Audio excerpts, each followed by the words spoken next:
नमस्कार दोस्तों, स्वागत है आपका एक बार फिर से हमारे इस चैनल समग्र ज्ञान पर। दोस्तों, अगर आप अपने जीवन में कुछ नया सीखने की चाह रखते हैं तो चैनल को सब्सक्राइब जरूर कर ले। दोस्तों, भगवान श्री हरि विष्णु जी और मां लक्ष्मी की कृपा पाने के लिए एकादशी सबसे बड़ा व्रत समझा जाता है। ये व्रत न केवल जीवन में सुख शांति, भौतिक सुख, ऐश्वर्य, संपदा, उत्तम जीवन साथी और कार्यक्षेत्र में सफलता प्रदान करता है, बल्कि मरणोपरांत मोक्ष भी प्रदान करता है। हर व्रत का एक अलग और खास महत्व होता है। आज के वीडियो में हम बताएंगे गौ माता से संबंधित एक प्रयोग जिससे आपको मिल सकता है अक्षय यानी कभी ना समाप्त होने वाला धन प्राप्त करने का वरदान। अगर हिंदू धर्म की माने तो ऐसी मान्यता है कि गाय की सेवा अगर निस्वार्थ भाव से की जाए तो घर में लक्ष्मी का वास होता है। वैसे तो युगों से चला आ रहा है कि गाय को हम कुछ ना कुछ खिलाते जरूर हैं। गाय को सनातन धर्म में लक्ष्मी स्वरूप भी समझा गया है।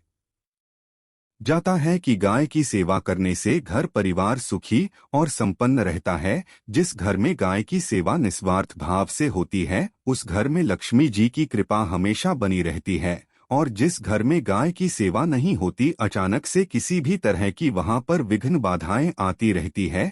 वैसे तो कुछ लोग शहरों में भी रहते हैं, महानगरों में रहते हैं, तो वहां पर गाय पालना संभव ही नहीं है, परंतु वहां पर भी रोटी जरूर खिलाई जाती है। परंतु कई बार गाय को खिलाने में कुछ भूल हो जाती है। तो कौन सी वो 3 चीजें हैं जो गाय को नहीं खिलानी चाहिए, आज हम आपसे इस वीडियो में साझा करेंगे। परंतु दोस्तों, उससे पहले आपसे रिक्वेस्ट करते हैं कि वीडियो को लाइक जरूर करिएगा, दोस्तों को शेयर कर दीजिएगा, और अगर आपने अभी तक चैनल को सब्सक्राइब नहीं किया है तो चैनल को सब्सक्राइब करके बेल आइकन जरूर दबाइएगा। गाय के अंदर सभी देवी देवताओं का निवास समझा जाता है।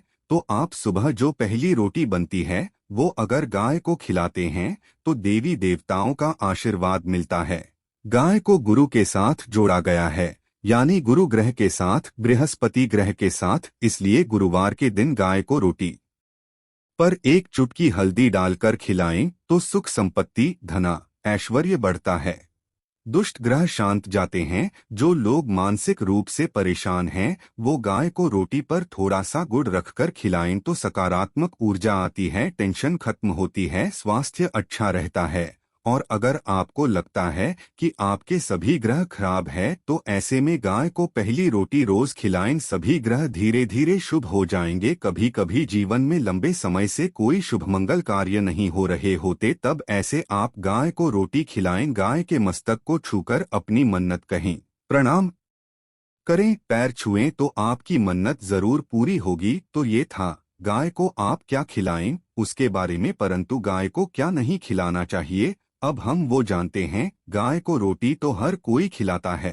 अब ये रोटी बासी बिल्कुल भी नहीं होनी चाहिए, यानी कि एक दिन पहले की जो रोटी बनी रहती है और आप दूसरे सुबह सुबह खिला देते हैं, वो नहीं खिलानी चाहिए। कई बार आप रोटी बना लेते हैं और उस दिन गाय मिलती नहीं तो रोटी रखी रह जाती है। फिर वो अगले दिन गाय को खिलाने से गाय का अपमान समझा जाता है, वो रोटी बासी कहलाती है। इसलिए गाय को एक दिन पहले की बची हुई रोटी कभी नहीं खिलानी चाहिए। सड़ी गली चीजें, खराब चीजें गाय को मत खिलाइए, इससे घर में परेशानी आती है। अगर आप ऐसा हैं तो अपनी आदत को बदलिए, क्योंकि इससे घर में तकलीफ आती है। गाय को हरा चारा तो हर कोई खिलाता है। हरा चारा आप खिलाते समय एक बात का ध्यान रखें, गाय को सबसे ज्यादा पीपल का पत्ता लोग खिलाते हैं, पर पीपल का पत्ता आप खुद से तोड़कर मत खिलाइए। दूसरी बात, आप घर में सब्जी लाते हैं तो साग आ जाता है तो उसमें से अच्छी चीजें तोड़कर रख के बचा कुचा आपको ना खिलाएं। आप जो देंगे वो गाय खा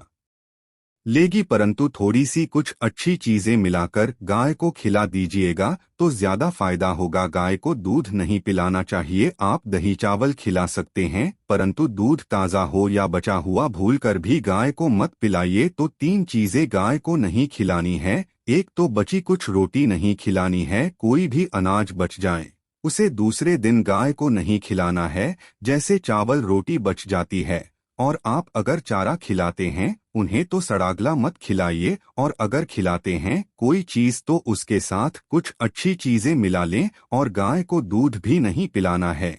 ये चीजें बिल्कुल भी नहीं खिलाएं नहीं तो घर में गरीबी आती है। माता लक्ष्मी आपके घर में वास करना छोड़ देती है। 84 लाख योनियों के सफर करके आत्मा अंतिम योनि के रूप में गौ का रूप धरती है। गाय योनियों का वो पड़ाव है जहां आत्मा विश्राम करके आगे की यात्रा शुरू करती है। दोस्तों, गाय का कोई अपशगुन नहीं होता है। जिस भूभाग पर मकान बनाना हो वहां पर अगर आप 15 दिन के लिए गाय और बछड़ा बांध देते हैं तो वो जगह पवित्र हो जाती है। भूभाग से बहुत सारी आसुरी शक्तियों का नाश हो जाता है क्योंकि गाय में सकारात्मक ऊर्जा का भंडार समझा गया है। गाय का मार्ग रोकना, अगर आप कहीं भी जा रहे हैं और गाय माता आपका मार्ग रोक दे तो ये बहुत ही शुभ समझा जाता है। गाय और बछड़े का दर्शन एक साथ आपको हो जाए तो आपकी सफलता का प्रतीक समझा जाता है। अगर आपके घर के आसपास गौ घूमती रहती है तो इसका मतलब है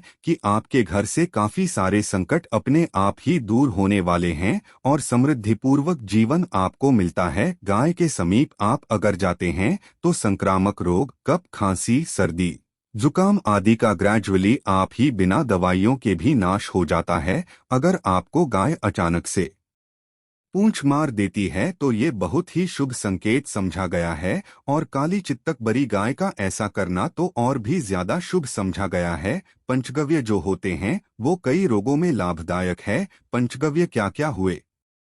गाय के दूध, दही, घी, मूत्र और गोबर, इन सभी को शरीर के रोग निरोधक क्षमता को बढ़ाकर रोगों को दूर करने वाला समझा गया है। ऐसा रोग नहीं है जिसका इलाज पंचगव्य से नहीं किया जा सकता। दोस्तों, आज के समय में लोग गौ माता की पूजा करने के बजाय, उनका सही उपयोग करने के बजाय उनको काटकर मारकर खाना ज्यादा पसंद करते हैं। बुरा लगेगा शायद, पर ये सच है। और गाय को रोटी देने से न केवल सुख समृद्धि की प्राप्ति होती है बल्कि बरकत भी होने लगती है। अगर आप गौ को पाल सकें तो अच्छी बात, परंतु आज के मॉडर्न युग में जहां लोगों की शायद खुद की घर में रहने की जगह नहीं है, ऐसे में गौ को रखना थोड़ा कठिन और हो सकता है। ऐसे में आप गौ को रोटी दें, कम से कम रोटी देकर के आप सुख समृद्धि को प्राप्त कर सकते हैं। आपके घर में बरकत होने लगती है। हमारे बुजुर्ग हमेशा से कहते हैं कि गाय को रोटी खिलानी चाहिए, परंतु समय स्थिति के चलते गाय की सेवा हर कोई नहीं कर पाता, परंतु कम से कम रोटी तो आप खिला सकते हैं। अगर रोटी भी नहीं खिला सकते, जैसे काफी सारे जो हमारे भाई बहन मलेशिया वगैरह में, लंदन वगैरह में बैठे हैं, उनको गाय नहीं मिलती है, वो पूछते हम कैसे गौ सेवा करें। आप ऐसा कर सकते हैं, आप गौ के नाम के पैसे निकालते जाएं और फिर आप चाहें तो कभी इंडिया आएं तो आप गौशाला में दान दे दें, या फिर आप चाहें तो वहीं पर किसी गरीब को गौ के नाम की रोटियां खिलाएं। किसी भी अनाथ आश्रम में चले जाएं, किसी वृद्धाश्रम में चले जाएं, किसी भी दूसरे सफेद पशु को आप भोजन कराएं, ये भी आपके लिए बहुत अच्छा होने वाला है। कम से कम रोटी जरूर खिलाएं। हमारे देश में कई जगह देखा गया है और कई लोगों का प्रश्न आता है कि हम झूठी रोटी गाय को देते हैं, क्या ये सही है या गलत है? हम झूठा खाना, बचा हुआ खाना गाय को खिलाते हैं, यानी जो बच जाता है वो गाय के हवाले कर दिया जाता है। तो आपको बता दें दोस्तों, रामायण काल में गौ माता को एक श्राप मिला था, उसी की वजह से आज उनके साथ ऐसा हो रहा है। उसी श्राप की वजह से गौ माता में देवी देवताओं का वास होने के बाद भी उनको झूठा खाना पड़ता है, यहाँ तक पॉलीथीन्स भी खाते हैं। हालांकि ये किसी भी लिहाज से सही नहीं है। आपको बता दें, वाल्मीकि रामायण में सीता द्वारा पिंडदान देकर दशरथ की आत्मा को मोक्ष मिलने का संदर्भ आता है। जो लोग जानते होंगे वो जानते हैं कि वनवास के दौरान भगवान राम, लक्ष्मण और सीता पितृपक्ष के दौरान श्राद्ध करने के लिए गया धाम पहुंचे। वहां